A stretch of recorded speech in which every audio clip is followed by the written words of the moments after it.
Good evening and welcome to the October 24th, 2023 Lower Makefield Township Park and Recreation Board meeting. Our first item on the agenda is roll call. On the line, Mike Blundy. Here. Here. Mike Brody. Present. Present. Dave Malinowski. Present. Rob Labar. And we have our supervisor, Colin Coyles here. Welcome. Present. Thank you. We have our Director of Parks, Monica Tierney. Myself, Doug Kraus, and is Dennis on the line? No. Not yet. And we know Kim Rock is absent this evening. All right. So our next order of business is the approval of the September 12th Park and Recreation Board meeting minutes. We have a motion from Rob Labar and second from David Malinowski. Do we have any comments about the meeting minutes? If none, all in favor, say aye. Aye. Aye, all approved. All right, do we want the liaisons to go before your That's fine. budgets? Mhm. So George, if you choose to skedaddle out, watch baseball, I understand that. And Here he is in his big Philly shirt. yeah, I just, representing. George Sleepin, 1035 Harbor Drive in Yardley, and I'm also the president of YMS. Sorry, been a long night of being in the cold, so my brain's a little slow this evening. Want to thank you guys for letting us attempt the parking one way around the turf. I think it helped a lot. We had some good feedback, so I just want to share that. We didn't do it after because I think there was some pushback from individuals that just didn't seem like a great environment for us to continue at that point. But I think overall, people started asking us, hey, why aren't you guys still doing that? Because it really did help and it seems like the right way to go. So I just want to give you guys the feedback that it was, I think, overall well received. Whether that's a ultimate solution or not, like that's, I think, probably needs some more looking at and all of that. But also, we did push back one of our large sessions back about 15 minutes from a 10:15 start to about a 10:20 to 10:30 start, which did, I think, help a bit with getting some cars out before more came in. So I think that helped a bit. We're certainly not the only user at that park at that point, just to call that out, but I think it did help the overall flow. And we're going to continue to look at options for the spring of shifting times a bit for our groups, or maybe shifting locations. So we'll see for that group what the feasibility is and logistics on that piece overall. Recreation program, got about 2 weeks left of that. Overall, it's fast. It's fast. Yeah. Well, I think also now we don't do Columbus Cup anymore. So we're able to get it on the weekend. And we were actually also able to, we just pushed the rain this year. We were like, just play. With the rain actually wasn't too bad in any of the mornings. So we're able to get through, and we'll start cleaning the nets off the back of the fields by the mid-November. The backfield should be pretty clean overall. And I guess finally, we'll be doing a Toys for Tots donation for YMS, but we'll be putting out publicly. Just, anybody wants to donate gifts or cash, we'll have a Venmo to, go buy a bunch of soccer balls for the local Toys for Tots. So we're pretty excited about doing that. It's been a good effort. We've done that the past 2 years. It's been really well received, and we're going to try it again in a little bit of a different fashion. So we're excited for that. Questions? I just want to follow up on George's parking, directional parking. I did go out with the chief and deputy chief to assess the situation, and they agree in changing it to a one direction just for safety purposes. And that was the original intent of the park. So it does make sense to go back. We tried. It doesn't work. And it's important that we think that at this point, it's time to go back. The only thing is it's going to take us a lot of signage and painting over all the old arrows and, a lot of work. And at this point, we haven't had the time or ability to get enough signage and all of that done. So that is something that we do intend to move forward with moving forward, and we'll have to have some good communication with the leagues ahead of time too. So, it does look like something that we're going to move forward with. I mean, excited about that. I mean, obviously, when I used to bring my kids there, it was a one way all the way around, and so knowing that fall soccer is just about over, obviously the key would be to get that completed in time for spring with baseball starting. Yeah, I mean, it won't be too heavy of a lift. It's just a Right. matter of trying to fit it in Mhm. with all of our current projects. Right, and then just getting the communication out, so then. Yeah. People, I mean, without putting road blockages up, people still do what they think. To save 20 seconds to get from going around, but appreciate your efforts in trying to mitigate any extra traffic and flow, and thanks for following up with the chief. And I did want to let you know Dennis is online ahead of George's announcement. So he, Okay. just for the minutes. Welcome, Dennis. Hi, thank you. I did have one other question. There's an organization that that I don't help with, but I contribute, but it's Pennsbury Kids, and I know that I don't know if you're familiar with them, but they do help out like all the kids in the Pennsbury school district if there's a need. So I didn't know. I said I would ask because I was with some of the leaders of that organization over the weekend, and if there's usually if it's a kid or a family that's obviously has doesn't have all the either financial needs or other scenarios that are going on in their family, I'm pretty sure I'm aware that if there's a situation like that, you guys do offer some type of help, right? So Yeah, absolutely. We actually have a scholarship program for people, kids in need. And absolutely, I can email it over to you, but it's on our website as well. okay, So, I said I said when I'd see you next, because I think for her it's just easier to just go online and pay the fee and then they move on. Because that's her mindset is, just get done, check the box, move on to the next family or child that needs help. But I said I'd reach out and I can always connect her to you. Yeah, 100%. We're happy. Future opportunities. Yeah, we're happy to help out in any way we can. Okay, appreciate that. Any other questions for George? Go Phillies. Thanks. Anybody else on the line from liaisons? No. All right, so we're gonna cross off number 4 and then we'll go back to kind of 3B, I guess, is the budget review and fee proposals for 2024. Monica, I know you sent out an updated. I did send you an File. updated file, yeah. I just had a question. Mine looked like the pickleball wasn't visible. Was that, or maybe it was just, I looked at it on my phone, so maybe it was, Yeah, there's something in there or, there is something. okay, that's fine.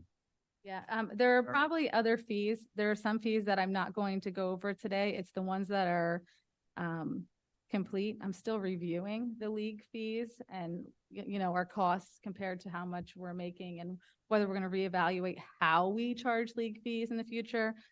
So that I'm not going over. I don't want people to panic and we're not talking and assessing every fee. Just these are the ones we're assessing today. So that's my preface. How's that? So today I'm just going to go over a high level overview of, what's going on in the Park and Rec budget on a high level and kind of where we can look, what we're going to need to look at coming up here in the next few. We're going to have some budget meetings with the Board of Supervisors, and then we have another meeting in 2 weeks. So I just wanted to talk a little bit about Parks and Recreation, how we generate our revenue and how we operate. So we have 2 ways to get funding. One is through alternative funding, which is our user fees, grants, and sponsors. And then we have special use tax millage. Our tax millage is separate from the overall township tax. It still has a little bit of flexibility and a little bit of movement. We have not raised tax millage, I believe since 2017 or 2018, except for 2019, we raised it for 1 year to raise enough money to be able to do Woodside Bike Path. And then we reduced it the following year. So I just wanted to tell you where we are with special use tax park and rec millage. Do you have that rate? No, For 2023, I think it was 2.43 was the millage.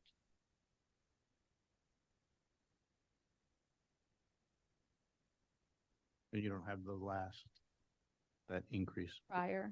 amount? No, Oh, that's good. not Okay. yet. I think it was 25 points. 25 basis points? Yeah, I think pretty close. If Are you they, talking about for Memorial Park? no, for when the park and rec millage got raised, I think it got raised 25 points. I think it went up to 2.66. Okay, thank you. That's Mike. just my recollection. And it was there for a year and then went back down. I was just curious what it was, Prior to that. when it went up from 2017 to 2018, or whatever that year, whatever that increase. Yeah, it generally stayed steady for a few years. I just can't remember off the top of my head. I'm sorry, I've been looking at numbers and spreadsheets for the last 3 weeks. So, I'd have to look at it for sure to make sure I have it in front of me. So I just wanted to let you know, we're doing really well. The average agency recoups 25% of their expenses from user fees, and that would generally include like their pool, aquatics, and everything. So I combined our operational costs, pool and parks and recreation, and we recouped 53% in 2023. And that number was 47% in 2019. So we increased even with COVID, even with staffing changes, everything that we've done, we still increased and we recouped a higher percentage of what our expenses were. So that's great. However, we are seeing a deficit for both pool and parks and recreation. And we'll go over pool a little bit later, but the cumulative deficit for parks and recreation was $550,539 over 2020 to 2023. So that's of operation expenses. That's a 2-year, 2-year combined deficit. is there 1 year or other that contributed more or less? It just increases every year. So it's just getting higher. Everything's getting more expensive. And then just to give you a sample. And Monica, Yep. that third bullet where it talks about how much we recouped, we do 53% in Yes. 2023. Does that imply then that, or I don't know if the right word usage there, but that the balance, the 47%, is done through the millage, the tax? It's our total expenses. It's what percentage no, the 47% was what we did in 2019. No, it's coincidental. I think the difference between 53 that we recouped, there's 47% that wasn't recouped in 2023. So where does that come from? Is that coming from the tax? That's the tax, yes. Okay. So 53 is from users fees, sponsorship, and grants. Okay, and the balance of it was through the tax. And to be quite frank, we didn't really gain any grants in our operating fund. So that 53% is solely user fees and sponsors. Okay. Hey, Monica, Yeah. if you took out the pool, what would that look like? I'd have to do that. I'm sorry, Mike. I'd have to do that. It'd be less, but the 25% that NRPA reports incorporates pools, because most municipalities support their pools through tax base.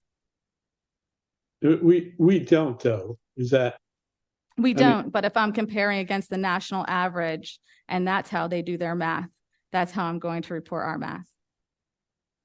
Monica, I don't know if you know this. Mhm. You said at one point the millage was increased, but then for Reduced. 1 year and it was reduced. Do you know how much additional was brought in for that 1 year? It was approximately 250,000. So if we had kept it there, I'm looking at the numbers, a 550 deficit. If it had been at that same thing, We we're would, probably breaking even or. we probably wouldn't be in this position. Yeah. So I just wanted to show you how our expenses have gone up. I just took a sample. Of course, I couldn't cover every single apples to apples across the board, but I just wanted to give you a sample. Most specifically, I wanted to show you tree service. So tree service, we spent, it was 23,349 pre-COVID.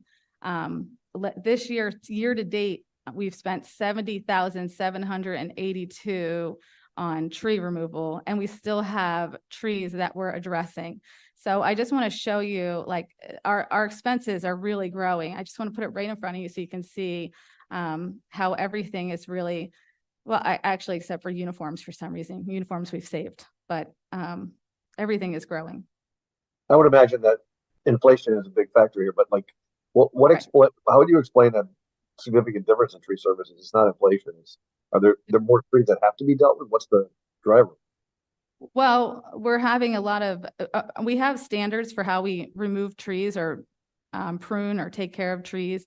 We look for dead, dying, and dangerous, our 3Ds. So if trees are dead, dying, dangerous is the only way that we remove. And we also try to do some preventative pruning. Recently, or over the last few years, we've had the lanternfly. So we've had a lot of that. We've had a lot of ash borer. Some of our trees are just very mature and they're just getting older. So I would explain a lot of that is that, but also the cost of cutting down trees is more too. So, that significant difference is, relates a lot to the diseases and the insects that we have around now.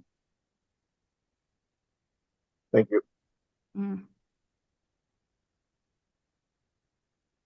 So I don't know that we've presented it this way before, but I did the FTE calculations because I think that's the rest of the world works that way, right? So I wanted to share with you our FTE calculations. This is what we calculate for 2023. This includes a combination of all of our summer camp staff, all of our summer hires, everything else, all in one bundle. So I just wanted to show you what our FTE count for 2024 would look like. We are looking at making a couple minor changes for next year. So is this 2020? This is 2024 projection. And the summer camp and pool are seasonal FTEs, right? So they're not, And full- some of the admin and maintenance are seasonal also. okay, so they're not Mhm. full-time employees. Yeah, for it this also year, right? includes our interns and our, Bonnie, program coordinator, and the naturalist at 5 Mile Woods. Right, but they're full-time, but some are seasonal full-time. They're not full year full-time. Well, we have full year part-time. We have 2 full year part-time. We have a few that are partial summer. We have so many different varying things. But But- Michael, what you're showing here, the 6 FTEs, is Yeah. all the factors, all the partials through part-time and seasonal add up to 6 FTEs Yes, for the summer camp staff. yes. So what we took is hours available and used that to Yeah. our equation. Total. Yep. So full-time equivalent. Just to make sure clear. So one thing that we're looking to do is, because we recognize a need, and we'll talk about this a little later when we go over pickleball fees, is bringing Bonnie on year round. Pickleball is a year round sport. Even if it snows, we still are having pickleball. I think Bonnie, while she might work less in the winter and a little more in the summer, bringing her on as a year-round position is very necessary so we can continue to provide the back-end support for pickleballers. And I'll talk a little bit more about how that will impact, that not solely impacting the fees, but that will impact user fees for pickleball.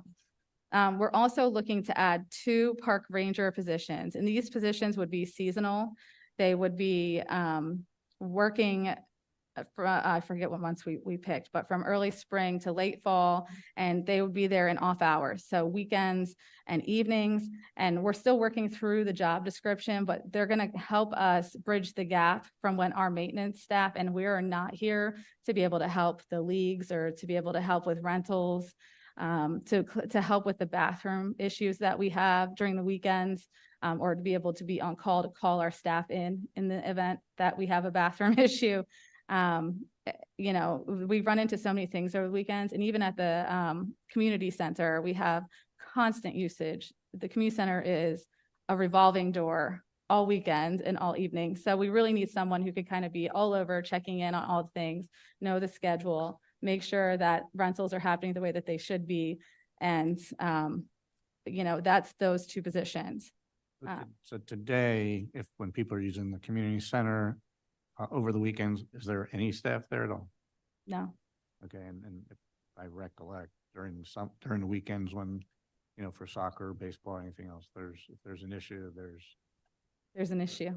so- If there's an Can't resolve till emergency, Monday, right? yeah, if there's an emergency, we will get a call from the police. Yeah, I know. But, you know, right now, sometimes we don't identify the issue until Monday, and then it's a real large issue. So by having someone in on the weekends who's running around checking on all these things, would be able to bridge some of that gap and provide a better service to the community at large. I mean, given I didn't know if you had thought about giving the community center such like a more very central location, and if its events are always there, does it make sense to have, I know we've talked about this in the past, to have somebody staffed at the community center? I just don't know where we would put them. I know there's no space there. I mean, they would have to sit in that office, that little window in case of. Yeah, I mean, I don't know that that's needed how we operate right now. Could it be for the future? Maybe. I think maybe the park rangers will bridge some of that gap now. I mean, our problems are far and few between, but we do have sometimes people lock themselves out, or they can't find their card, or, you know, then you have a whole 80 people waiting outside until someone can get into. I just figured having that building and having nobody in there that oversee what's going on. But if we haven't had any issues, then that's. Yeah, I mean, there was one very specific issue and it was handled and very easily. So So Monica, with the park rangers, I know there was an issue once with the gate not working in the dog park or whatever. That Yeah, would be that's- a situation that if we had a park ranger, they could go and assess the situation and. yep, if they have to call someone, they can call someone. If they can handle it themselves, which is the goal, they can handle it themselves. Okay. Yeah. Yeah. And then in addition to that, with expansion of our summer camp into Edgewood, we recognize this summer that we really need to staff up more. So we wanted to add a summer camp director position. This would be covered by the cost of summer camp. Summer camp director position that floats back and forth. Having Elizabeth float back and forth was not feasible. It just didn't work. So having someone assigned to that, we're also looking for someone who's a little more professional and who can talk to the parents and, you know, be that high level voice. So we're looking at that position for the summer. We're also looking at adding 4 more, you know, of the lower level camp counselors on staff, because there were times, you know, where people called out and all that stuff. We just didn't have enough staff. So we need to make sure that we are staffed up, where even I was down there or Lynn was down there, just to make sure we had enough staff.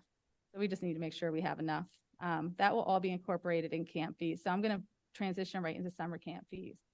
This year we look at increasing summer camp fees 8% across the board.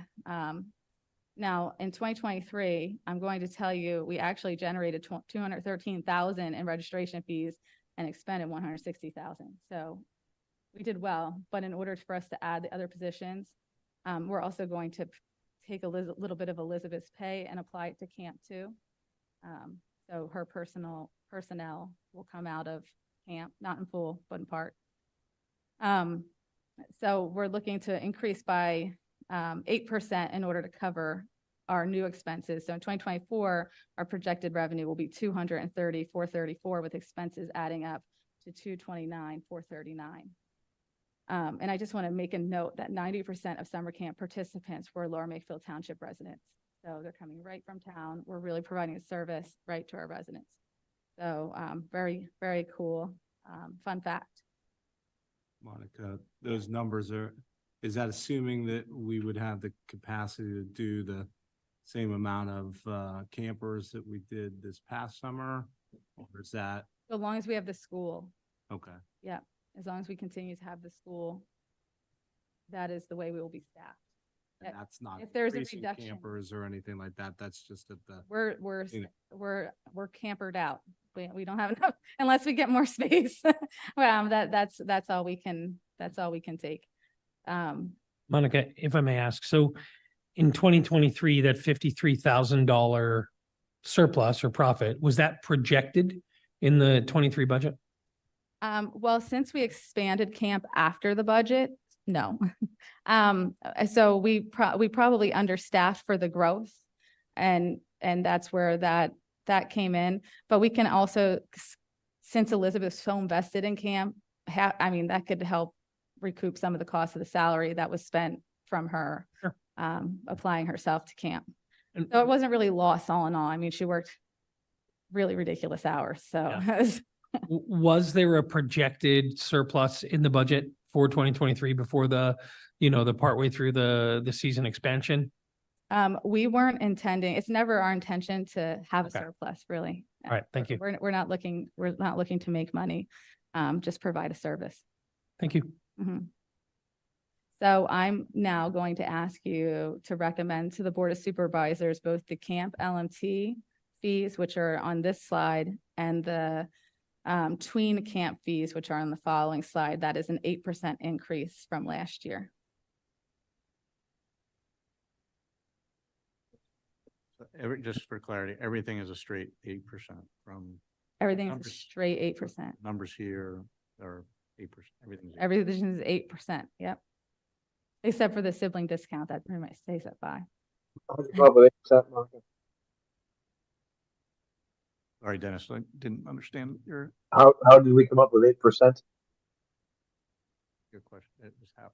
What was how did you get to 8? Why 8% versus? I went percentage until I covered the costs. I mean, I anticipated the Right. costs and Right. that is how I came up with 8%. Got it, okay.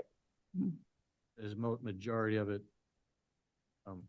labor versus, I know there's some rising trip fees, or is it? just- Yeah, majority of it's labor. Mm. Monica, I know we always have kind of bounced this around with how much fees are for pools and the other outlying, neighboring things. How does this, with the camp fees and that, does that put us on same? I mean, I was more worried about covering our expenses than I was doing a full cost analysis across the board.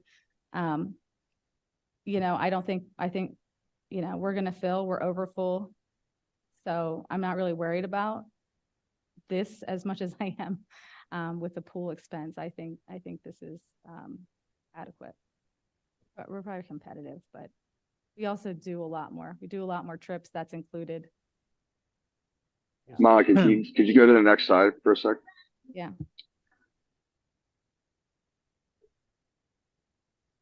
Just while Mike's perusing over the numbers, that they're non-resident versus resident. I don't know how to compare a resident versus non-resident pool member. But it's the So- ratio, like, we have a pool resident versus non-resident, right? And the other fees that are township resident versus non, is this the same kind of ratio? Yeah, Resident similar, yeah. Okay. Mhm. This is what we did last year, it's just 8% more, Yeah, right? So the ratio is not changing, it's just, I was asking if we are consistent across we're fairly the consistent. the different, whether it's pool, whether it's sports, pickleball, I whatever. mean, actually, no, we're not consistent. I'm gonna be very real. The sports are not consistent. That's what I was It's asking. 50% Mhm. more to be a non-resident in athletics.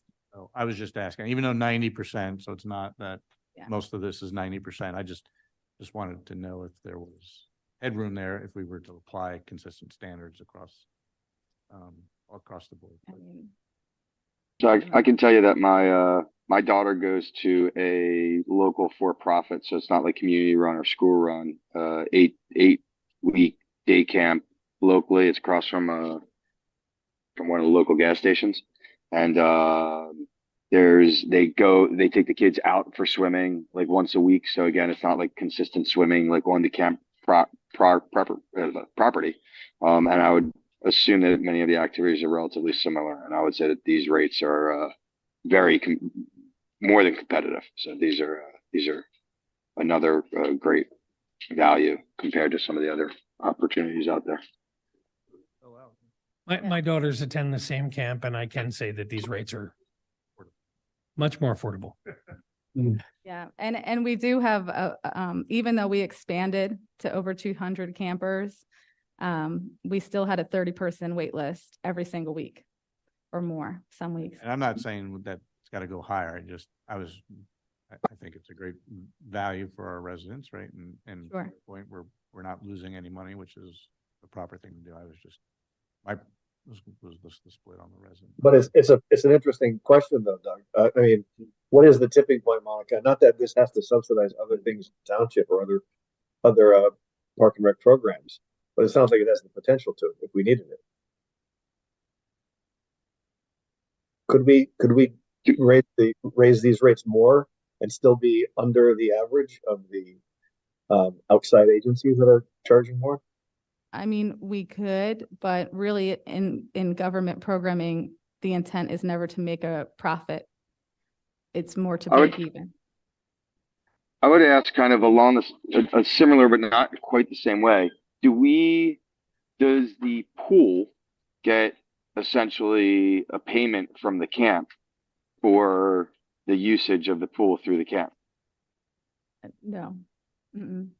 So if you wanted to increase the fees, Middletown Township pays us $10,000 a summer to use the pool. So if we wanted to increase the fees further to recoup approximately, it was $10,000. It's based on user load. So it's per camper last year. So if we wanted to increase these fees to put $10,000 into the pool, we could do that. I think that would be a more reasonable way, so to speak, if we're not, in light of what you're saying, Monica, for, Mhm. you're not trying to like rob Peter to pay Paul or anything like that, right? Like you don't want to be charging the camp to make up for other deficits. But if part of that pool deficit, if we're giving away the pool and we have a pool deficit, then it would seem that would be a reasonable way to recoup some degree of money. Yeah, I mean, 10,000 is really menial in the overall scheme of things. So, I mean, I'd be glad because I think that $10,000 does make a difference. But when your deficit is so high, like 350,000, $10,000 is a chip. So, I mean, I'd be glad to add it to 9% to be able to recoup the pool fees. We could go for that. That's why we're here today, right? We can talk about these things. It's a good point. Mm-hmm. Does anybody want to make a motion?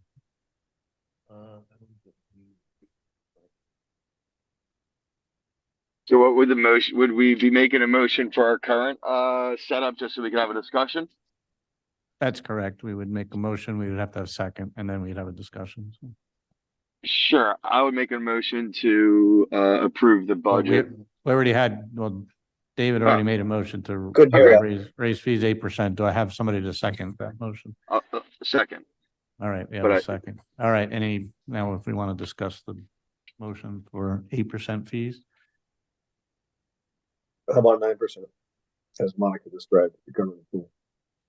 Sorry, Dennis, you're somewhat on your computer, somewhat garbled. I said, how about considering 9% to cover the pool expenses, as Monica and Brody were talking about just recently? What was that? Does anybody else have any comments about? Going from 9 to 8, I mean, that doesn't go to 10,000, does it? That's just like, another $2,000. That's 1% on the 213, right? No, it'd be at 1%. Yeah, on the 213. Oh, no, 230. Well, it's the 230 is the, It's like $2,300, right? Yeah.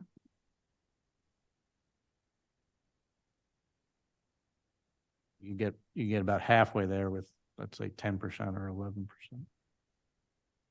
I mean, if you needed to get the full way, you'd have to go with a 20%, you know. A much larger increase.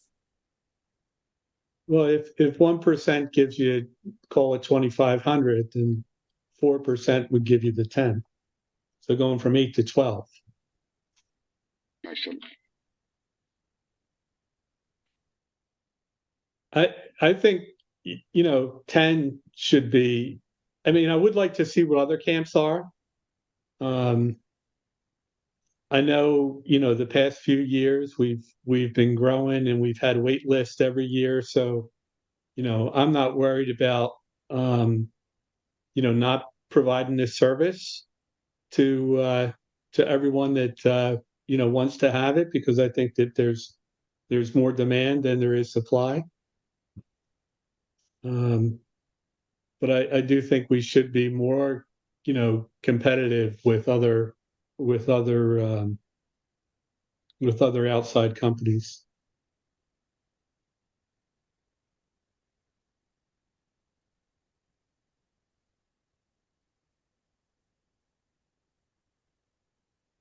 Monica, is there an economic hardship scholarship or waiver or program for camp fees today? At this time, no, we don't have an economic hardship scholarship. It's something we did look at one time, but we don't. Thank you. Mhm.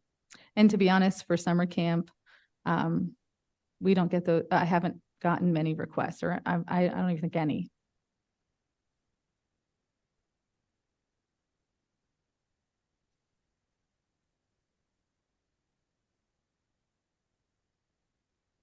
Could you go back to the slide that shows the fees? And could you just do the arithmetic on the 8-week resident? If you bumped it up to 12%, what would that go to? That's another, what, 4% on top of the 1457.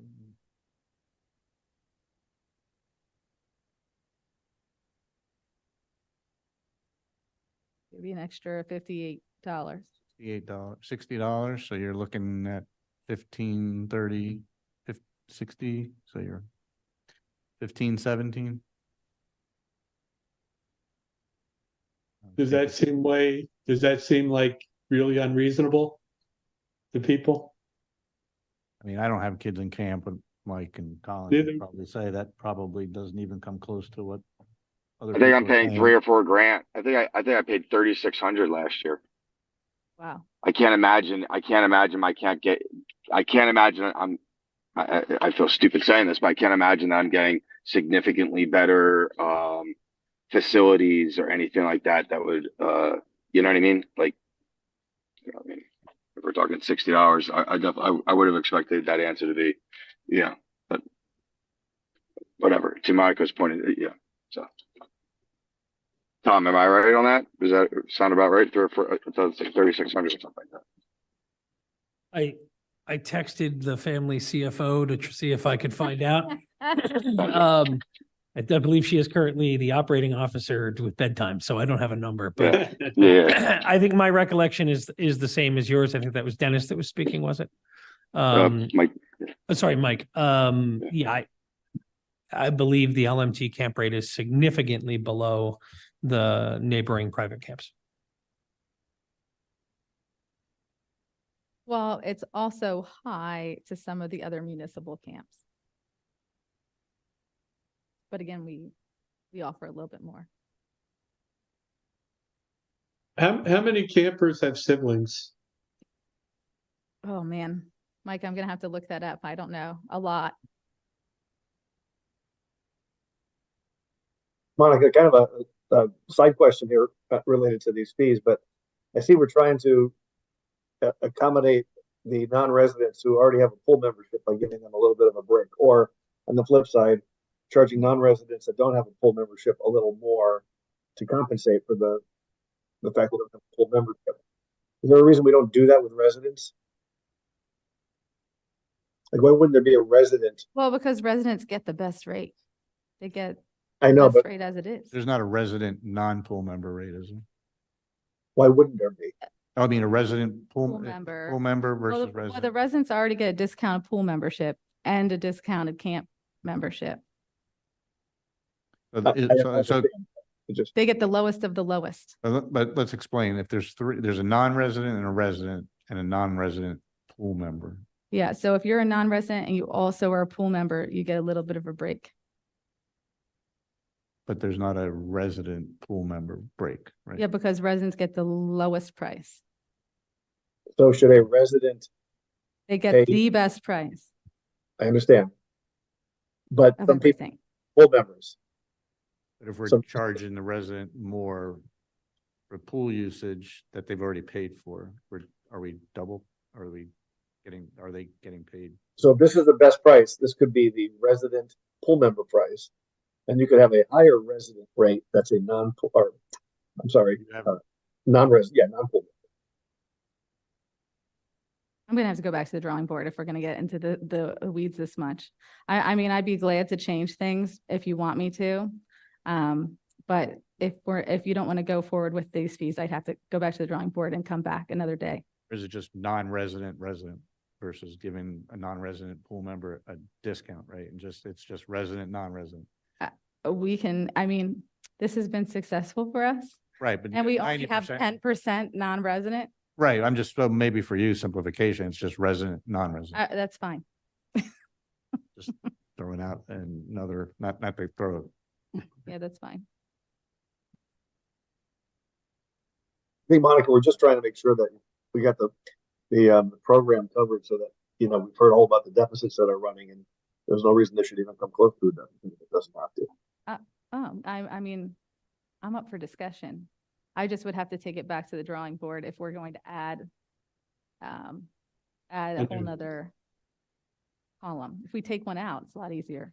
I'd rather take one out and just say, here's the resident fee and here's non-resident. And then that middle column just disappears, right? So the 10, that's what I'm saying. You have 10%. So it's, that 10% just falls into the non-resident column and you don't have to worry about non-resident pool member. So you get rid of the non-resident pool member Yep. discount? Non-resident pool member. Yeah, it's just, it's Non-resident to be non-resident. Yeah, on the right side, the 16. 16. Okay. It's only 10% of the attendees. Based Oh, is on- that right? Is that what it is, Monica? It's 10%? Oh, 10% non-resident, 20 campers? approximately, yeah. Previous slide, it was 90% for LMP.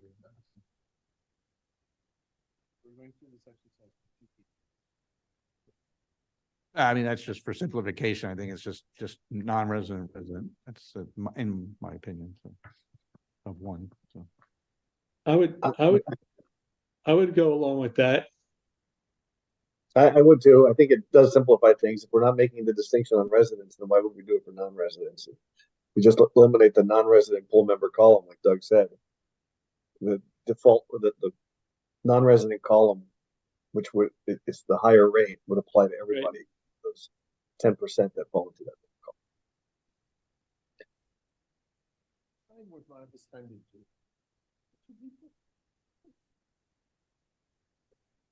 Dave, is your microphone on? We can't hear you. I can't hear It's not worth it for two people. It's just not worth it. And whether it's worth it or not, I think it's just cleaner. If you're a resident, here's a resident fee, here's a non-resident fee. Versus non-resident pool member, like it just adds complexity to the. The people don't see the complexity. What's my rate? Well, your rate's 15.28 because you're a pool member. But we don't do it on the, what we're saying is we don't do it on the resident pool member side. We were given a non-resident pool member a discount, but we don't give a resident pool member a discount. Because they already have the discount.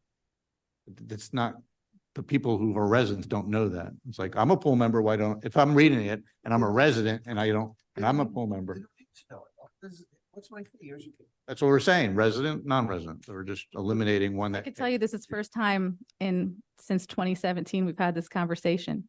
We're smarter now.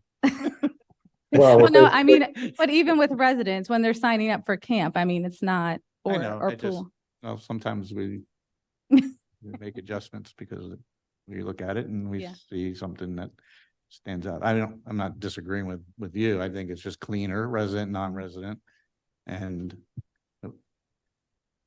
we just have to agree on what the right increase is. We've got a 8% motion.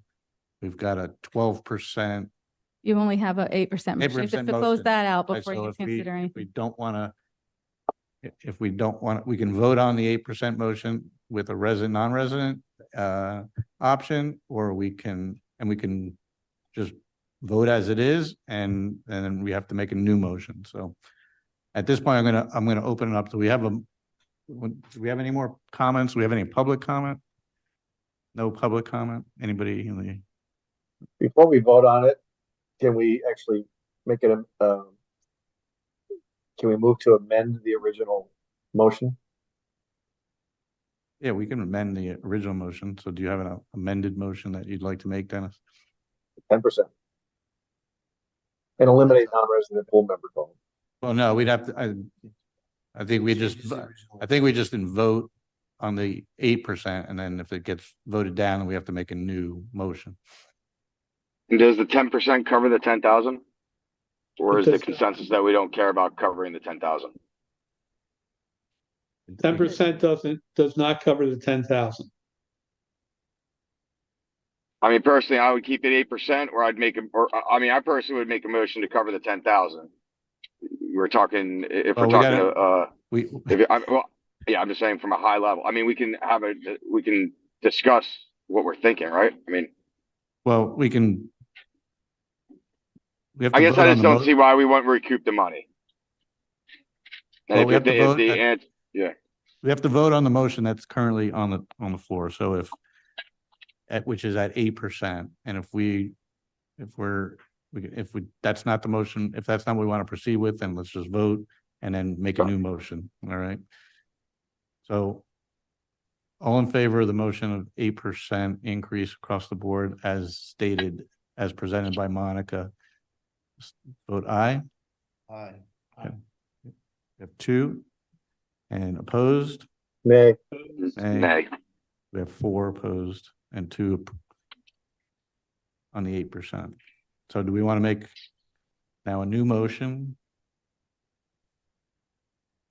Well, so I would make a motion, and this would eliminate the non-resident pool member category for an increase of 12%.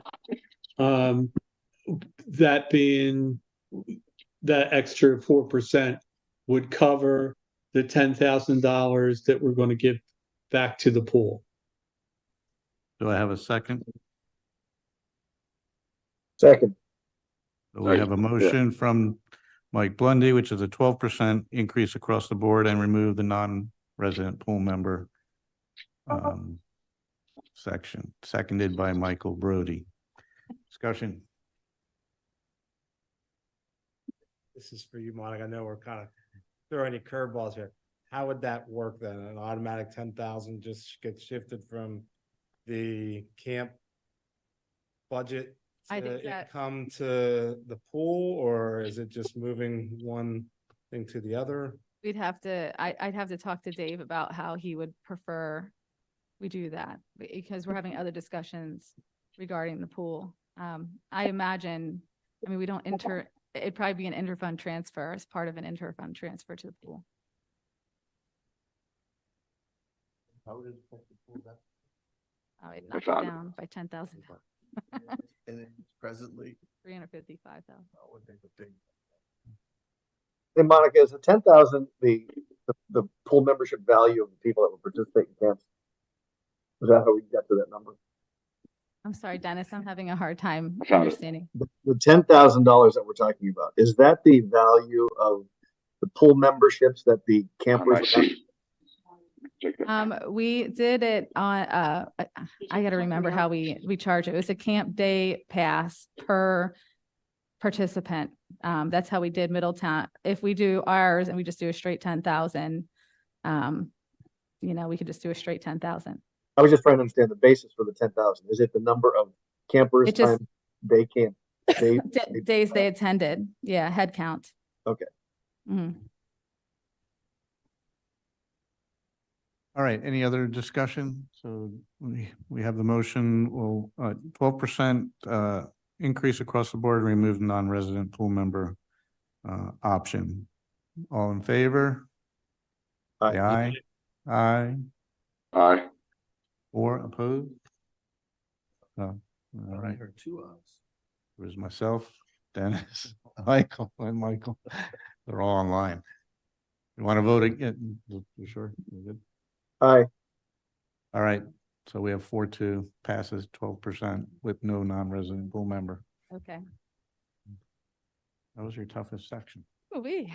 All Is that right. okay for you, Monica? Does that work? That works. I'm Okay. okay. I'm glad to have your support. So that's what we'll propose. Next is pickleball. This one is a little bit of a big change. We're looking at fully changing the way we offer pickleball. We have been facing growing pains. Last meeting, Bonnie was here presenting all of the challenges we're having with pickleball, how our numbers. We have not been able to support our membership in the way that we need to. So we're looking at turning it into, instead of a meetup concept, into a membership, just like dog park membership or pool membership. People would sign up for their pickleball membership. And part of that membership would include new software, Court Reserve, which is a software we had talked about previously at park board meetings. It would also cover the full cost of having Bonnie on full time to be able to help on back end support. I'm going to tell you, this is anecdotal, but we're 75%, I would say, of all of our phone calls in park and recreation during the summer are pickleball phone calls. So having Bonnie on board to help with some of the back end, our users are not always app friendly users, they might not have that. They might have a technology barrier. Bonnie will be able to help with those type of things. She'll be able to be on site to kind of see where, scheduling problems we might have. She'll be able to catch scheduling problems before they become a problem. She'll be able to identify when we need new equipment or when things need to be replaced, which she's already doing. But just year round, the user experience would be a lot better. We're looking at increasing the fee to $120 annual for residents. It's $10 a month. Residents and non-residents $150, and then create a snowbird 60 to 75. So $60 for residents, 75 for non-residents, because I do believe we do have a lot of snowbirds who do play pickleball. So that does reduce the fee for the people who are only going to be here for the 6 months. So that I am proposing to you to recommend to the Board of Supervisors. Now, just to let you know, in Meetup right now, we only charge $27.50, and it only covers the cost for us to pay our Meetup membership. And in the meantime, we've been replacing nets. We've been doing all these things to improve, adding pickleballs, adding, all kinds of things. So we weren't really recouping what we were spending out there. So I think this would help us get to where we need to be, maybe even help us with some of our soundproofing needs that we have out there too. So that is what I'm asking for today. Has Bonnie commented on the transition to this kind of program, this P program versus just the meetup expense? Bonnie is here. If you'd like her to come to the mic, she can. Sorry, Hi, Bonnie, not to put you on the spot, but she is here. No. How many Just the players will receive such a proposal like this. You have to come to the mic, Bonnie. Before, just one question. I know Dennis got one. No, you can come up. How many paid members do we have today? Is it 450? 458. What was the question for Bonnie, Dennis, originally, or?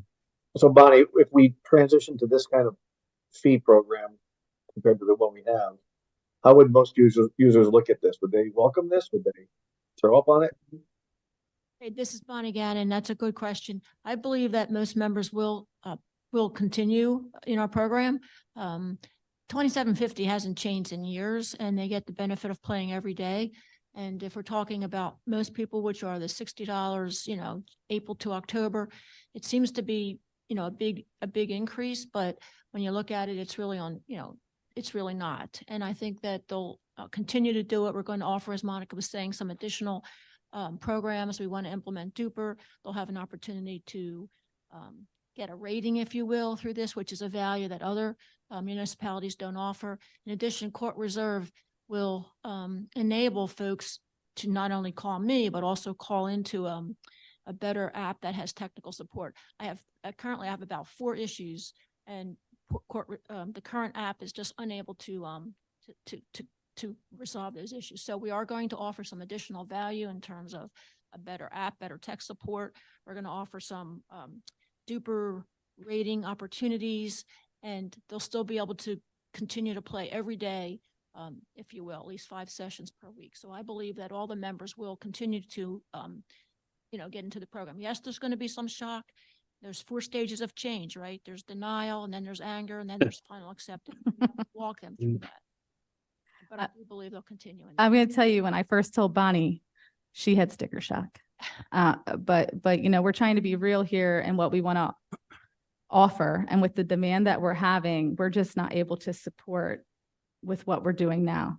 So we have to change. These proposed fees include what we know in others athletics as the user fee as well. Well, I'll tell you, we're going to be offering a lot more than other municipalities. So it is higher than other municipalities offer, but we also have the biggest club. No one is close to us or rivals us with a number in this area. No, my question, Monica, was the $60 that would be the fee for the snowbirds. Mm-hmm. And that $60, is a portion of that a user fee like the YMS and PAA pay? All of it is a user fee. It's a user fee that covers. Yeah. Yeah. It's not the same because it's a township run league, and YMS assesses their own fees. Yeah. You know what I mean? Yeah, got it. But again, if you're, other than the fees are for the published times, right? So if you choose to play outside of those times, there are no fees to anybody. Yeah, there are still going to be free times on the court. That was my question. So that would only be the $120 annual fee. I've never played on the pickleball courts or whatever, but if I wanted to pick that up, there are free times that I could go and play on one of the courts and not whenever there's no scheduled meetup or court reserve times, and then and proportionally, will the free times be like this will book up for annual fee members 75% of the time, and there's 25? Do we know what the? Well, we still need to figure that out, but we have 3 sites. So we can always ensure maybe that we have 1 site in the township that is always free. Do we have that mostly now at this point? Yeah. Just to your question, I always leave Memorial Park open on weekends for people to play. Okay. Our primary home court is in Cardinal Drive. And it's just because it has more space in it. It's where we started, so people like there. Plus it has trees, shade in the summer. But I always leave weekends open for Memorial play, some evening sessions as well. There's plenty of opportunity. And then we also now are offering beginner lessons through a contractor. So we have a lot of people, we actually have waiting lists for that now too. So those fill very fast. Monica, the demand time for pickleball would be April to October. It's the highest demand. Yeah. So why would it be the fee double for the full year? I mean, I don't know if you want to play with these fees, because these fees, we were kind of going on the basis of $10 a month, because the people who do play year round play a lot all year round. It doesn't reduce really for them. Unless if like we lock the court physically, they will be out there, they will be shoveling the courts. They will be out on the court. So I think that the people who will be using the year long will be really using the year round. And I don't think there's a difference. This is where, however, the snowbirds might be lighter users. So I'm having a tough time understanding this. So what does the user get from this new fee or increased fee? They're paying for fee now, right? So what do they get? What's better about this? Well, right now, Meetup, which is a app we have no back-end control over, is the app we use. It is a crowdsourcing type app where you sign up, someone organizes meetups, and then, anybody could do it. You could sign up today, Michael, and you could create a walking group, right? And people will see it who are part of Meetup, and they can sign up for it. So it's nothing special. Anybody can do it. With the new software, the Court Reserve, they would have back-end support from us so that when there's a problem, they can call us and we can help them. We match them up. We help set things up. We're rating them even where they weren't rated before, and they were self-rating, where to the point where we've even had to call the police to the courts. People were fighting over whether the people were advanced or not. Things like that. We have had some crazy situations out there. Now we're going to have a dedicated staff to them. Bonnie's going to work limited hours. She's able to have back-end support where she has her own phone number, her own email, and she can communicate and she can be on site with the residents to make sure that we're not having the problems that we were having along the way. Maybe she's addressing some of the waiting list issues. She's able to pay attention to it. That's what they're getting. Now we don't do that. Now there are waiting lists, there are problems. We don't have anybody on site. Bonnie's now been trained. She's CPR, first aid trains on site. We're looking at CPR and first aid training all of our volunteers. So any volunteer that's helping lead a group will be CPR, first aid trained. That way, when there's an incident, we have had 2 heart attacks on the pickleball courts in the last, was it year, Bonnie? 2 heart attacks in the last year. So Meetup can you tell me the timing of it? What do you So mean? like Saturday mornings from 8 to 12 or from, Bonnie did give a whole schedule on the Meetup calendar last. It's kind of a complicated schedule. It's not. But there's a defined schedule for it? Yes. Mhm. I think, Michael, that the schedule is probably not going to, the schedule might change a little bit, but the assigned times that are set based on skill level. So whether it's you go over to New Jersey at Mercer Bucks, or you go to Flemington, or you go to Doylestown, they usually have, a beginner session. You might have advanced beginner or intermediate, and then you might have an advanced, and then you might have, as Bonnie mentioned, what's now called duper, which is somewhat more of a rating session. So you can better match up players that are at similar fees or similar ratings or skill set. I think someone brought up earlier though, but if someone wants to sign up for advanced today and they're a beginner, there's nothing you can do about it. But even in Court Reserve, if you sign up for advanced and you're a beginner, there isn't anything you can do about it. You can kindly tell somebody that you're probably not in the right session, but now we can, because we have Bonnie who can be taking a look at these things. right. You'll still, And we also, it doesn't prevent them unless you physically block them, right? we can set it up so we have assigned ratings to them. Right. If someone gets a duper rating, then yeah, you can then create a duper session. But even we can assign beginner, advanced, intermediate. Yeah, I don't know that. If you can do that, I'm not aware of I'm not aware of how that, I know other clubs that use Court Reserve, and it's pretty much someone wants to sign up for an intermediate session and they're That's why you beginner. have a bot. I can review it. Few member sessions. Yeah. Do we have sessions in February? This is Bonnie. We do. Just from last month to this month. Last month, we were offering 25 sessions. I did get approval to increase that. So we're now offering 33 sessions a week. And we're gonna continue that, probably drop 4, go back to 29 because of the darkness. So we'll probably go for 29 during the winter, 29 sessions per week during the winter. Bonnie, is this harder for you in, April to October than it is January, February, March? It is, but as Monica said, I'll be working less hours in that period of time, than the prime time from April to October. So, Monica, so my understanding now is the only fee that's being assessed is the amount for the Meetup app and nothing else, correct? So all the replacement nets, the balls, equipment, all that stuff is coming out of the general budget? Yes.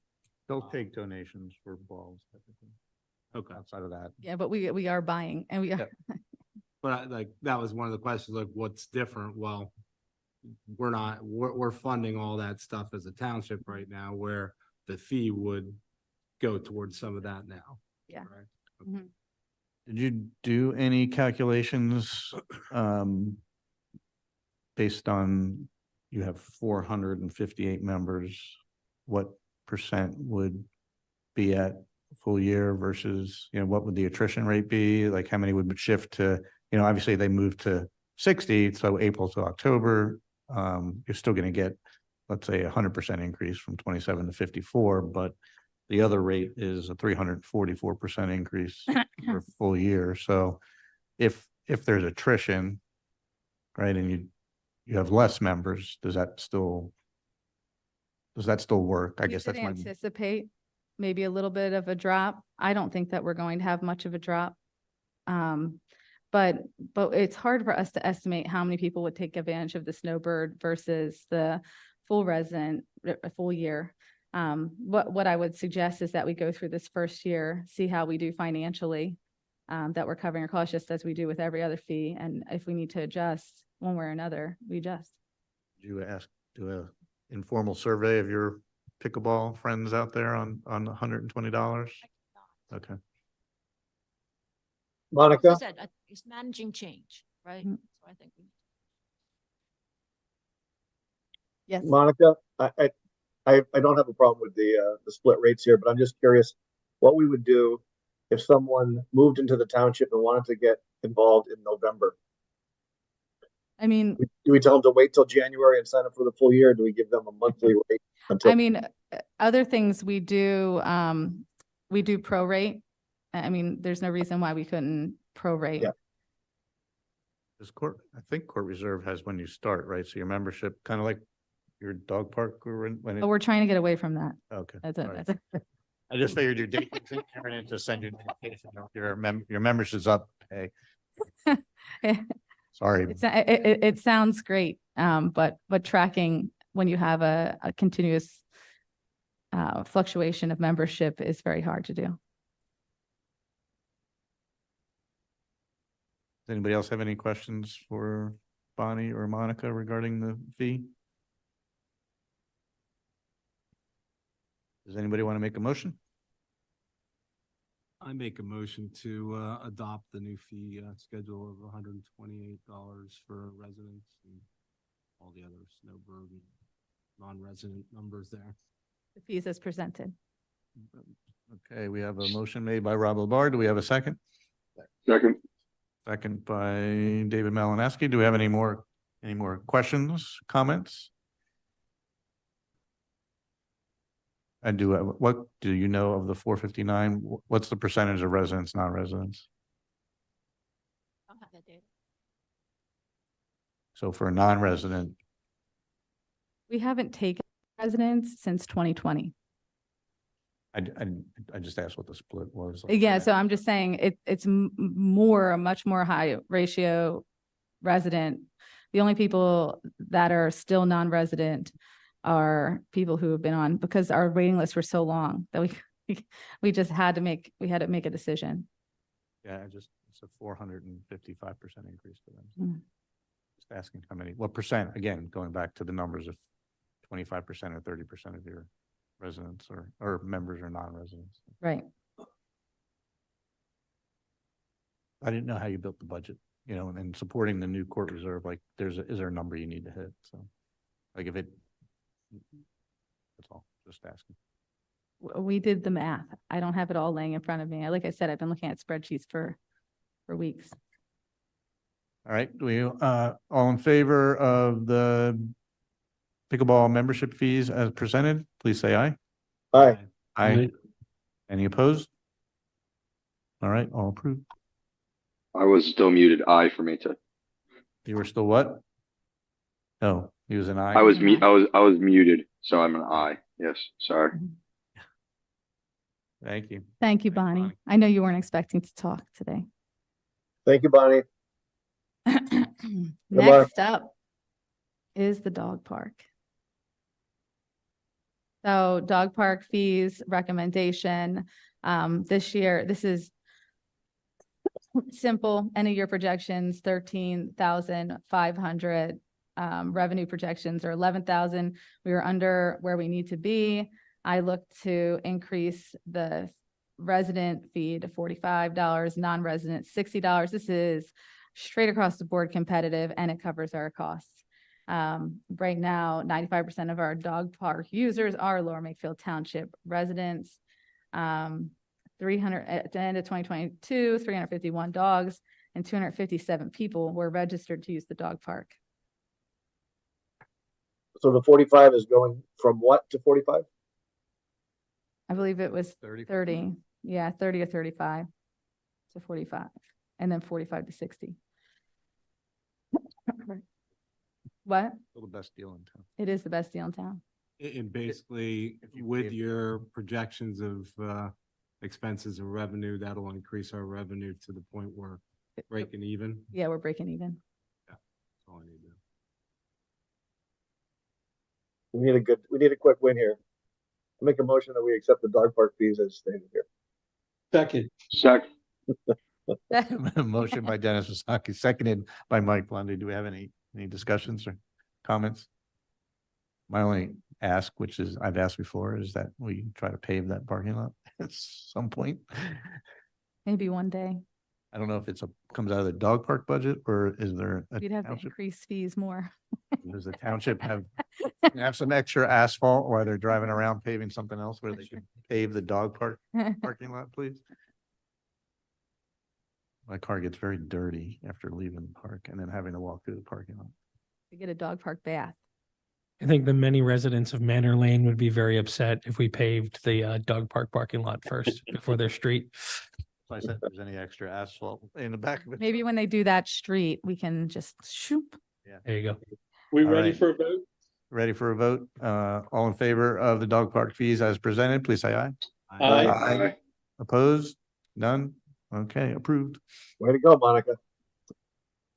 Thank you. Kind of That roll. one was the easiest one of the night. All right. Dogs weren't here to vote, so that maybe they might ask for more. So we have a few fee and lieu capital construction projects. Some of them are being brought over from last year's budget. We really took a focus on working on projects that we are in progress with, completing connections and just regular maintaining of what we have. So that was the focus of this year. You'll see that maybe compared to previous projections are a little bit higher. That's because we assessed engineering fees to each project.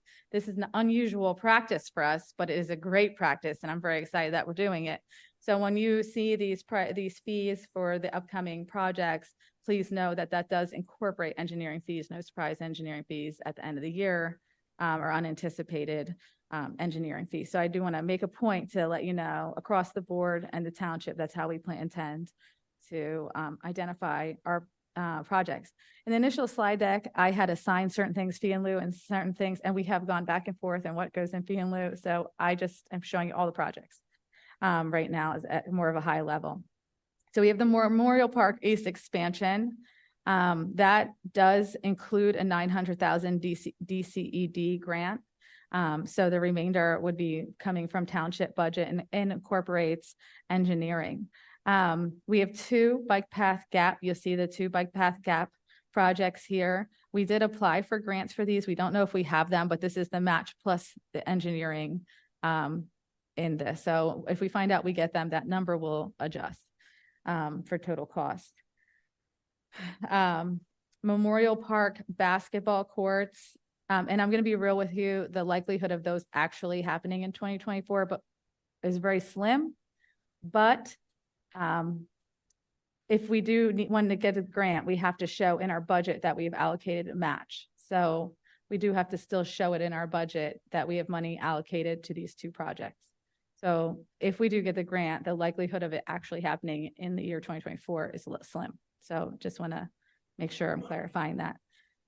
Memorial Monica, Park. that Well, park yes. court is closed right now as a result of the condition. The basketball courts? Yeah. Yes, they're closed. Basketball courts are closed right now, just because the cracking is so significant.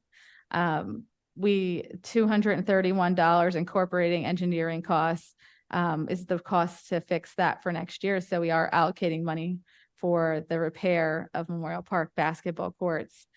We still are in the process of finishing our Makefield Market Master Plan. So the remainder will be $45,051 for 2024. We've paid about half, or about 49% through the Makefield Park project. I'm sorry, is the basketball court money there, is that for a complete redo or is that for patching? It has to be a complete redo. The cracks are too significant. I saw them, yeah. Mm-hmm.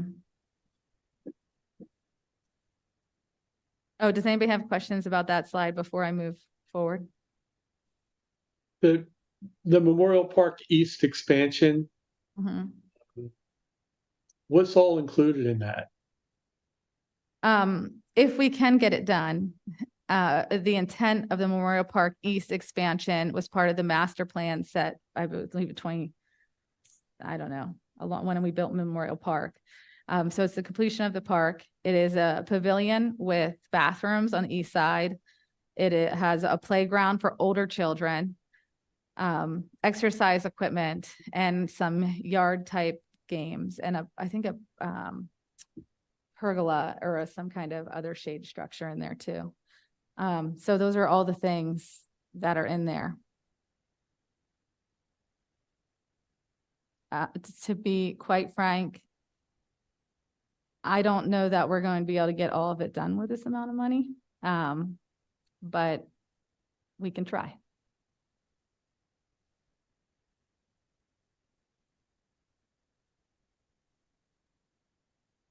So I'm going to move on to this next page. We're going to do a pickleball drainage project that is going to help with that. The new pickleball courts, how all the mud is running into the pickleball courts, as we saw on the road tour. We estimate that to be about $40,000, including engineering. I now have dubbed the Secret Garden project as the Secret Garden project, but that incorporates the shade and the rubberized surface for $330,000. We had this on the agenda to do last year, and we got quotes that were astronomical. So we had to bump up the amount we are allocating to this project. But the rubberized surface does need to be replaced. And the shade structures have been something, if it gets so hot there, it cooks children, and they cannot even use it during the heat of the summer. So we really need to have some kind of relief out there for residents. The Heacock Park is a project that you just recently approved and the board approved. So we're already committed to that, but that'll get done in the spring. It was on back order, so we had to just wait. So spring is when our anticipated date is for that. And then the remainder of the Woodside Bike Path is going to be about $61,695. Does anybody have any questions about these projects? I have a question on the Secret Garden. Will the shade lengthen the life of that surface? I don't think it'll be fully shaded, so it would have limited lengthening of the life. I think the life is pretty standard, 7 years replacement. So shade or not, it's not going to make it last any longer. I don't think it'll make much of a difference. And that 330,000, that's to replace the whole surface that's there now with new surface? Yes. Or did you look at like maybe replacing half of it and using mulch on the other half to save money? Well, that project is one of the first ADA parks in Bucks County. I think we intend to keep it fully accessible in the same way. So I did not look at mulching half. So in 7 years, it would be how much more to replace the whole surface again? I mean, I know Well, you- this is the surface and shade. I don't know what it'll be in 7 years with inflation. I mean, right? I know you don't know, but it's something that I think we need to think about. yeah, we need to prepare for a lot of things. I mean, we're working through right now. We did a complete capital assessment this last year. I had an intern go through and kind of touch and feel every single one of our assets, kind of rate them. They put, they dated them, so we're still working through kind of a capital replacement plan. I'm trying to fit that in between everything else that I do. So Can I that's a get a long-term copy of goal. that in advance of the upcoming budget meetings? Oh, sure. It's just state of what they are now, not replacement costs. No, perfect. Thank you. You got it. I will send that to you. I can't find my pen, but I will remember to send that to you. I'll send you an email. Thank you. So that's that. Does anybody else have any questions on these pages?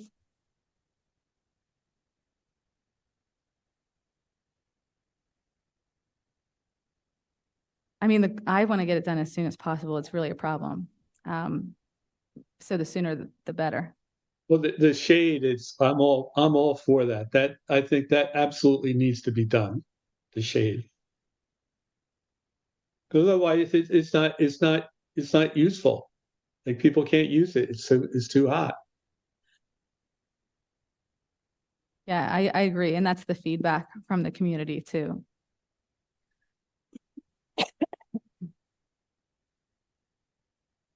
Okay, any more questions on this page?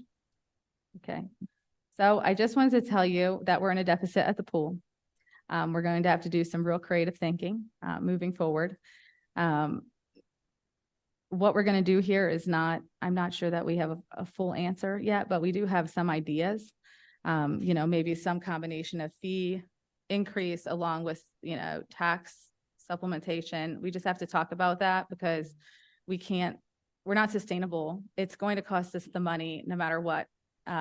So how are we going to pay for this is what we really need to start thinking about. I just wanted to talk about how critical the pool is to our community. It's provided many first jobs, hundreds of residents' first jobs were here at this pool. Introduction to teamwork, a summer savior for parents, which we hear all the time. Also provides a source of water safety. So as communities are getting rid of pools, we are one community who has kept our pools strong, and it's very important that we continue to keep this pool here so we can teach water safety and prevent drownings. New friends and old, a place for wellness for all demographics, and a reason to move or stay in Lower Makefield Township. So I just wanted to really point out how critical and important the pool is. We get a lot of feedback. And while we hear maybe at the meeting some of the negative feedback, we get a lot of really positive feedback too, about the importance and the heart of the pool in our community. We also get that about the golf course, and the golf course isn't Parks and Rec, but those two amenities are why people come here, why people stay here, and we really need to think about how we're going to maintain this infrastructure going forward. So one of the things that I'm proposing in this next budget is to continue. Here are our expenses and how they've increased. We did give all the staff a raise in order to be competitive. We provide, we've reduced our overtime. Our staffing is on point. We're the only fully staffed pool in Bucks County, and maybe even the Northeast region of the United States. And that's something that is very important and special about our pool. You can see everything else is just increasing. Our chemicals have increased, trash removal has increased, lawn care has increased. Tree tree removal, increase, everything is just increasing for our pool, but we're not accounting for it in our year to year and how, we budget for the pool. So I want to put this before you because I want you to really see the picture of where we're at with this pool, and how much things cost. So like I said, this isn't the full budget of the pool. It gives a sample, so you can see right in front of you. So the estimated cumulative deficit is 355,153. And we have to remember that we use some American Rescue Plan money for the pool too. So had we not used that, we would be in a greater deficit. So I just want to put this all in front of you. I want you to know this is the situation. What time period is the 355? It's just over, I believe it's the last 2 years. It's Mhm. 2022 and 2023. But there is a deficit before that too, that is unrealized in this 355. And Monica, I know when we did the tour of the parks, there were several things discussed about the pool that are coming up. A couple of the filters need replaced. Yeah. Several $100,000, correct? Yeah, we have one filter this year and another filter next year. So this year we'll have a filter. It's about, I think it's 144,000 to replace the filter. Our diving board needs to be replaced about $7,000. And then this year we have to do additional caulking, sandblasting, and painting of the pool, which will be $140,000. Next year we have another filter that's estimated this year at $70,000 that needs to replace, and we'll be sandblasting the baby and intermediate pool, which would be approximately $120,000. So we have a lot of infrastructure stuff coming up. We're dealing with older infrastructure, so it's more expensive to run the pool, because we're less efficient. So there's just a lot of things that we need to look at to do it a little better. Budgeted deficit, does that include some of that stuff, or that's not even? Yes, it incorporates that. Yeah. So should infrastructure, I don't know, from a township perspective, should the infrastructure always be covered by all the fees in this instance, or should it be of a different budget, right? I know It's a discussion that we've had. It is an open discussion whether the pool should have to cover its own 20-year capital or whether that should be something the pool's able to sustain on its own. So I can tell you that I've heard different perspectives, and I'll leave it at that. I'm sure we'll hear them as time goes. I'm sure we'll hear them in the next 6 weeks. So I'm going to start simply. These are kind of low-hanging fruit stuff we've discussed over the last year, and feedback-based fee changes. And whether we decide on these today or not, and you might sit on them for a minute, and that's fine too.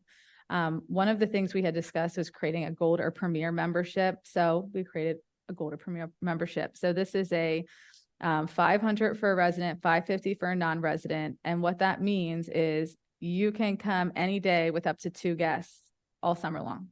So you don't have to pay extra for guests. Your guests up to 2 are at no cost all summer. You don't have to worry about it. So if there's a grandparent that wants to be able to bring grandkids that vary, that you want to switch, or if there's a mom who's watching additional kids for the summer and they want to be able to bring those kids, or if you have a kid that want to bring a friend, you can buy the gold premier membership and take care of that. Any additional above the 2, you'd still have to buy passes for. So you get up to 2 a day. So Monica, that's one. Monica, I thought I saw somewhere that the guest needed to be 18 or older. Is this a guest any age? No, it's not the guest. The person who holds the gold premier membership has to be 18 years or older. Okay. Mm-hmm.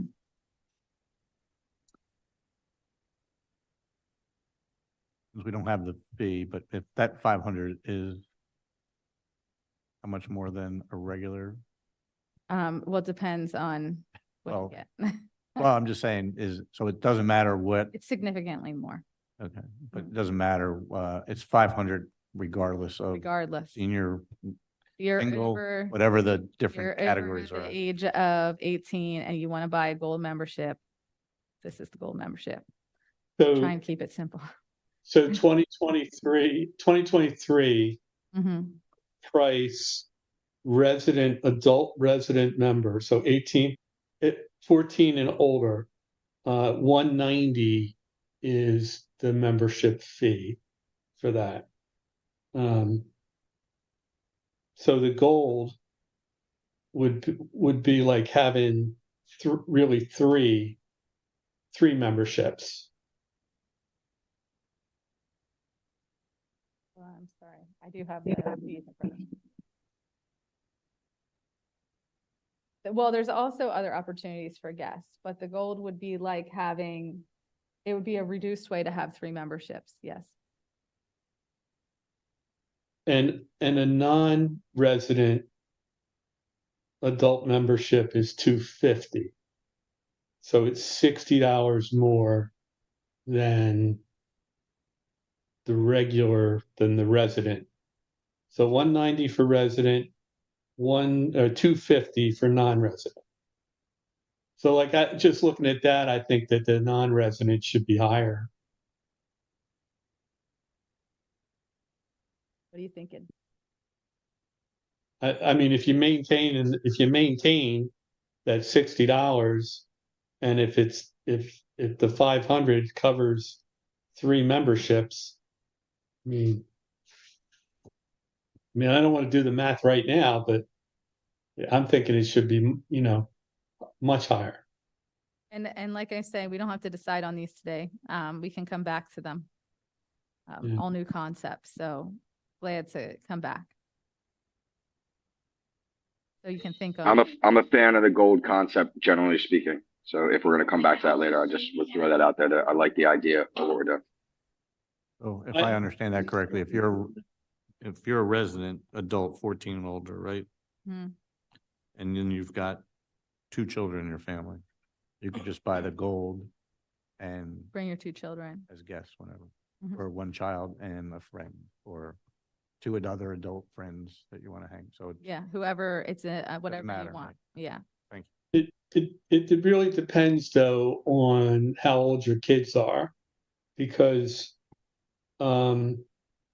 6 to 13, it's $90 for a membership. And then 14 and older, the third person in your household would be 110, not 190. So it really depends. Like, I'm not sure who's buying this, other than like the woman last year who, brings her 8 grandkids, to the pool, and it's, $20 a pop gets really costly. Like this would be, probably something she would do. But other than that, I'm not sure who's buying it. To be honest, I think this is a real target. It's going to be someone very specific who buys it, but having the option is very helpful. Do we think this is not going to be really material to, revenue? To be honest, until we try it, I really don't know. I wouldn't, I'm not even counting this number as part of the count. And we'll see, and we'll have to see how it'd be a test, a pilot program. We can call it a pilot program. there was no other benefits that you're adding, like early entrance to the pool or anything else. It was just straight. No, Here I mean, we and can't do yes. that. The pool is packed from 6 a.m. all the way until 9:30 p.m. I was just making sure there was no other like No, attached benefits to this thing. no. Yeah. Okay. And we also, just to let you know, some of the brainstorming we had, during the shortened period of the year, we have conflict with lap swimmers versus the swim team, because the entire time the pool is open, for the most part, the swim team monopolizes the lanes, and then no open swimmers can lap swim during that time. So we were almost looking at some kind of extra, like lap swimmers can pay extra to come in an hour early to get their swim in before. So we were playing with all kinds. I mean, we had a lot of different scenarios going. I do think there'd be a certain 24 people specifically who would purchase that. But I don't know that it'd be enough value to offer. The next thing is in discounts. This year in discounts, we saved the residents $91,900 and non-residents. And in 2022, that number was 78,250. One of the ideas was to change the discount to only a 10% discount across the board rather than a straight 15-20, which would reduce some of the savings that we give the residents. So that's just another little thing we were looking at. I'd have to do the math, but of that 91,900, what percent of the total revenue was it? So are we giving away 20% of our revenue, 30? I mean, what's the total? Well, our total revenue was around 1.2 million. 1.2 million. Mhm. So not quite 10.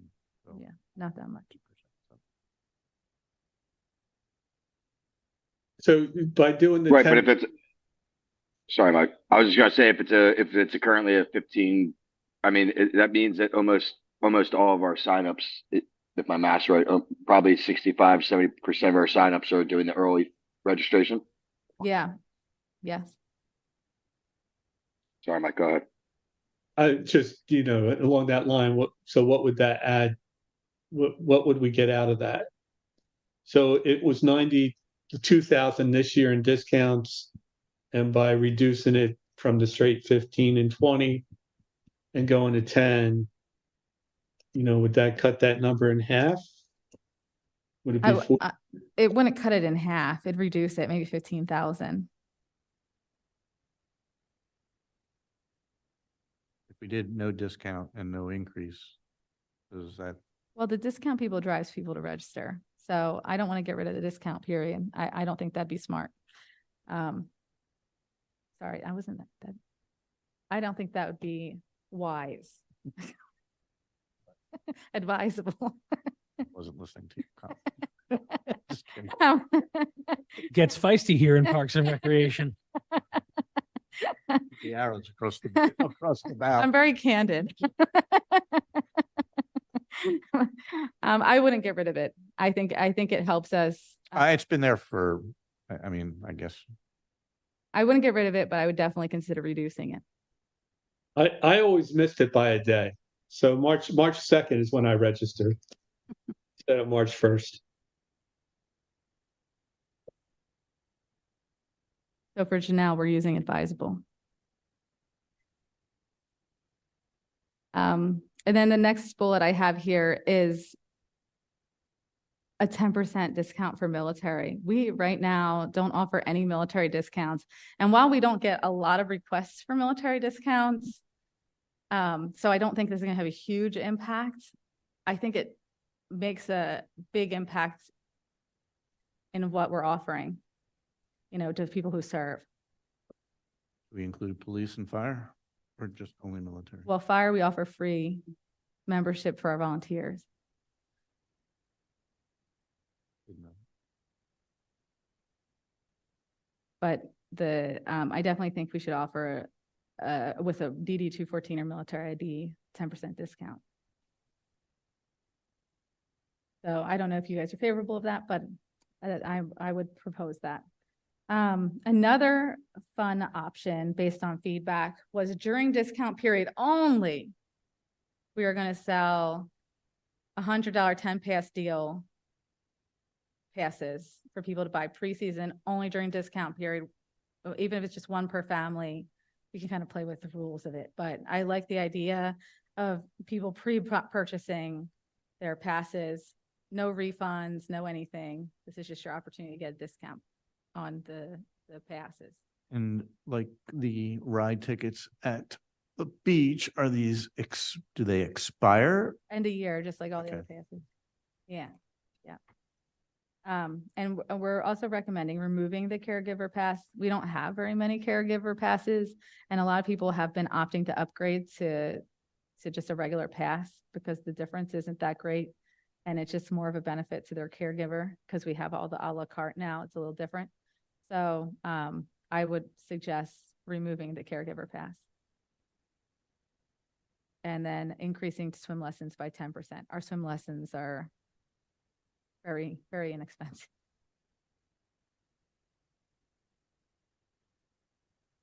I know it's not in here, but if you get a chance or if we have to discuss this further, what the split is between residents and non-residents? Oh, I meant to bring that with me. I'm sorry. I don't have it with me. And I think so I wanna six- say if, it's probably six- about 80. Does anybody Well, have their annual report with them? It was 69% was residents. Last year, 59? 69. 69, Oh, almost 7. 59. 69% of members are township residents. Sorry, I didn't, what's the number? 69 or 59? 69. 6, okay. So do we still have an opportunity? You're doing 10% straight. Do you increase non-residents a little bit more? I mean, that's 30% of the membership, and if it's still a good deal and they want to come here, then, Well, if you want to start going across the board with all your resident, non-resident, well, I'm just asking, I just asked the question. We're trying to close the gap, so. yeah. um, What are we talking about for the membership fee or Yeah. what? Yeah, non-residents. We, instead, if fees are going up, whatever X%, do the non-residents go up a little bit higher? Whatever that number is, so we haven't decided yet, but I don't know if we want to cover all the pool fees tonight. We're not covering all. Right, I- so I'm never- I'm just throwing that out there as potential, Yeah. differentiation in terms of fee structure. Monica, the passes, the $100 for 10 passes, right now you can buy a book of 10 passes for 180. Yeah. 180. Yeah. So it's like getting one free. This says deal during the discount. The passes will be attached to members' accounts. So Yeah. how would that, would they get a book of passes or, would there be something new in the system that, It'd It be would- something new in the system, Mike. so it'd be like electronic? Yeah. And then with the Gold Premier membership, they get to bring 2 guests whenever they want. How would that work? Would the people have to fill out a, one of the guest forms, the waivers that they bring? They would definitely have to sign waivers, but to be honest, the logistics is something that we have to work through. Right now, we're just talking finance. And then I'll have to figure out the logistics and how we work that at the gate, and for sales after the fact.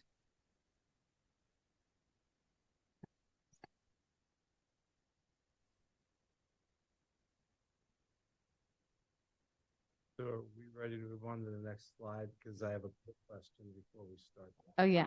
I know you have 4 options here.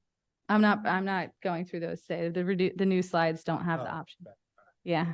Yeah. I think we're discussing fees tonight. I think Mm-mm. we'll meet again in 2 weeks, so I would be prepared as a group to. Yes. I would suggest you come with watch your recommendations. the budget meetings, because the board is also going to be discussing these things, the board of supervisors. We're going to have to make changes no matter what. We have to figure out how to pay for what we have.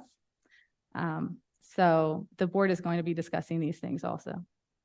That meeting is, There's one tomorrow, and when's the next one, Colin? It's November. They're every other week. So the budget meetings, the normal board meetings are every 2 weeks, and then Budget. basically it's a budget meeting every 2 weeks, alternating through the end of November. So November 8th would be the next one. Yeah, is that similar to what we've been doing with the various other fees? Will we be voting on a recommendation, or will that get narrowed down as things go? I mean, there could be a million things that come out of this. So, yeah, I would just really pay attention to those board of supervisor meetings along the way. And then I'm going to use them to guide what I bring to the next park board meeting. meeting on November 14th. November 14th. Both budget meetings will have occurred. So. Yeah. those are going to be focused department by department, I believe Dave said though. So Yeah, I think tomorrow is a high level overview, and then maybe the next one is department to department. I don't know that there's a formal agenda for it's more relaxed. So Monica- one last thing on these slides. Oh, I heard a voice. Yeah, I just, just with this Gold Premier membership, I really not sure how I feel about it. Other than that the non-resident needs to be higher than what it is. But if you do move forward with it, I'd really like you to spend some time looking at, who bought the membership, where were they at before, in 2023, and what did they do in 2024? And like dive into that and find out, did it make sense or not? Yeah, I mean, if we call it a pilot program, we'll do a review and at end of season. Yeah, the only way you'll understand though is if you look at the specific, levels of membership that the people had and how they used it.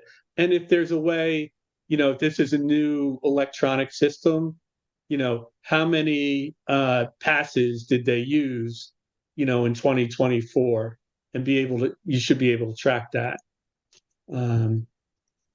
as part of the logistics. Yep, I will be sure to track everything I can. For sure, I agree. So we move on. This is not the pool closing. This is the closing of the pool part of I realize how that sounds, so I want to make sure. I was very confused. I was reading that, it says closing the pool is not an adequate long-term solution. It's not a lot. Some of the things that we're proposing, whether it's tax relief or raising rates, this is not an adequate long-term decision. We need to start thinking about the future, the next 50 years of the pool, and how we're going to continue to invest and make this more feasible for users. We don't want to price people out of being able to sign up for the pool, but at the same time, either way, we need to come up. So the idea is to finish the master plan we started way back 2019. We had to stop because of COVID. I reached out to the contractor. He's willing to keep the rate he gave us and just finish the balance of the project. I asked him to include more because initially we didn't include the bathrooms and the structures. So in order to include more, that would be an additional $6,850. And he made a note on the quote, as you guys have the quote, that these kind of studies are going something around $80,000. So he's kind of doing a deal for us. But he's willing to do it and he's excited about it. So I say that we already signed an agreement for the additional 11,000. Really, we're just committing the extra 6,850. So I'm including that in the budget for next year. When I read the guy's letter, I thought he was adding 11,000, and that 6,850 was the balance from work completed but not paid for. I will double check. And with the bathrooms, so he's just looking at, he's not making architectural plans. He's making schematic drawings, a vision for it. Yeah, we had, and you're right, I have those reversed. And yeah, they had already done a lot of work. We've done a lot of community outreach. We did a community meeting. We had key person interviews way back 2019. Now things have changed. We need to add a couple interviews. We need to, make sure that we're really including, engaging the community. I'm sorry, I lost myself in that whole description. Mike, what was the question? No, it's just so it's $11,000 more. Yeah. Have him look at the bathrooms, Right. and the guardhouse. Is that? Yeah. And the food vending area. And so when they're looking at that, they're not making architectural plans for 11,000. They're just going to reconceptualize it. Yeah, they're gonna reconceptualize it. Then what happens is the board would vote on the concept plan, and then we would decide how we would move forward from there. So we have an ultimate plan. Would we phase it? How would we pay for it? You know, then it kind of gives us some goals to work towards.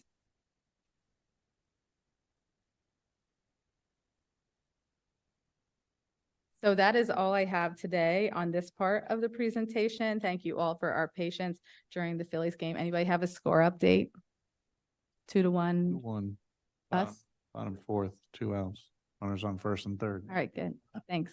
Who's winning? Was that 2-1 good guys or 2-1 bad I guys? know. The Yankees are not playing, so, Yankees are too pathetic. yeah. Yeah. All right, do we want to cover the director's report at this point? Or I'll just, let me just stop sharing my screen You here. want to take a break? I just want to truck through so we can all go home, right? Okay. Memorial Park Phase 3, we brought this to the Board of Supervisors, an RFP for engineering for this project. We're trying to find a park specific type engineer, someone who works specifically in parks to design this part of the this phase. We are looking to push this into January meeting. I'll go back to the park or the Board of Supervisors to approve moving forward with the RFP process. So this is what we're proposing. I nixed out all the dates because I don't know what it's going to be. And I will let you know how we're moving and proceeding with that. Okay. Anybody have any questions about that? Nope. Okay. This is something I give to the Board of Supervisors every year. The rates aren't really changing. The only thing that changes is that camp director position. It's that park, it's the seasonal fees, the seasonal pay rates. So I just want you guys to have an opportunity to see it. There's not much change except for the camp director. And that's all accounted for as we did the budget this year. Next thing is we did the lap pool leak detection. Overall, we're in fair shape, but 2 things came up. And one is that we need the new filter replacement, as we talked about, the $140,000. We also, when we're doing the sandblasting, need to do additional caulking than we ordinarily do around the gutter system. So that's just what this shows. The next thing, does anybody have any questions so far? I'm just going to Keep going. all right. All right. So the next thing is a conference announcement and update. I just went to the National Recreation and Parks Conference where I presented, which was a great time, brought back a lot of great information. And now we're headed in the spring to the Pennsylvania Recreation and Parks Conference, where we're going to have 3 staff who were selected to present, myself, Lynn Todd, and Kat Adams. We'll all be presenting at the PRPS conference. So looking forward to that. That helps our staff gain CEUs, but it also helps us connect with good vendors, you know, network and get to hear ideas from other townships. So we really enjoy those opportunities. And we always come back a little re-energized. So really had a good time there. Quick update on 5 Mile Woods. At the next Board of Supervisors meeting, I'm going to be asking for $10,000 additional out of fee in lieu to finish the 5 Mile Woods ADA accessibility project. We are widening the path, but we also recognize we didn't account for a couple extra linear feet that attaches it into the next path. So we're going to need just a little bit more funding to be able to cover that project so that it's like done well. You know, we could leave people hanging or we can connect into another path, which makes sense. So I'm going to be asking for that. The money's there in fee in lieu. It's not, I don't think it's a hard ask, but I'm going to ask for it nonetheless. I am not going to give a Snipes Natural Land presentation. However, Natural Lands did present at the last Board of Supervisor meeting. I highly suggest you watch the presentation. This is not my expertise, so I rely on the experts. So please look at the report. Please watch the presentation. If you have questions, you can send them to me and I will send them back to Kelsey. So if you have any follow-up questions, please don't hesitate to do that. It was well done and simple enough. Yeah, yeah, it's great. But, and like we said all along, it's just kind of a first step glance. Like there's many other review processes that would need to take place in order to do anything, even if we're just maintaining the green space. There's lots of steps that we'd have to go through first. And then I just wanted to remind you all, we are going to be going through intensive policy review. We're going through it all. Get ready, okay? So over the next few weeks, I sent you a couple of things already. I kind of dabbled in some things. This month got away from me, but I do have a stack on my desk for us all to go through. We're also all going through a review of all of our job descriptions. So I'm going to include you in on that, all of our job descriptions and updates. You know, there's, as part of CAPRA, all of this is up for review every single year. So I'll just bring it all to you. So you're all in the loop. We're very transparent. Everybody knows what's going on. Okay. Does anybody have any questions? I was just wondering, do you know when the fields are being aerated for the baseball and softball fields? We already I don't know if aerated that's been them. done yet. Oh, It's they been were? done, yeah. And all Very the good. soccer and football fields and overseeding. Thank you. Mhm. Motion to adjourn? Well, do we have any other Oh, Any other sorry. questions? If none, we second. Meeting is adjourned. Thank you, everybody. Bye, All everybody. right. Thank you.